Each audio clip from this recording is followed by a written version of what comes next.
Bike কিনে দিবা। তোমার পাস হয়েছে? বাপ 100 নম্বরের পরীক্ষা হাতে তুললে পাস। কত পেয়েছি ওইটা বল। 90 পেয়েছি। বেটা তুই 90 তুললি আসি? বাহ, গলা মিলাই হ্যাঁ সাপ পাস। खत्म। আরে বন্ধু তোর রেজাল্ট বাইর হয়েছে তো। কি বলছিস তুই? আমি কিছু বুঝতে পারি না, জোরে বল। তুই চুপ করে থাক, চুপচাপ থাক। দেখ আমার বেটা পাস হয়েছে, পারবি তুই? 90 তুলি পাস হয়েছে আমার বেটা, জানিস? পারবি তোরা? তোদের দ্বারাই দম নাই। না চাচা, আপনার বেটা আপনাকে বান বুঝাচ্ছে।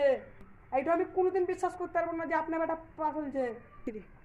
দেখ তো তাহলে ওর রেজাল্ট, যদি পাস হয়েছে তাহলে ওকে গাড়ি কিনে দেবো, আর যদি না পাস হতে পারে দেখ তাহলে ওর কি করবো, আমি জানছি ওর কি করবো আজ, দেখ তুই।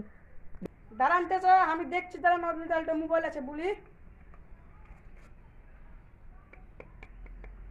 আপনার বেটা চাচা 100-তে 10 তুলেছেন, ফেল হয়েছে। तू तो गया बेटे।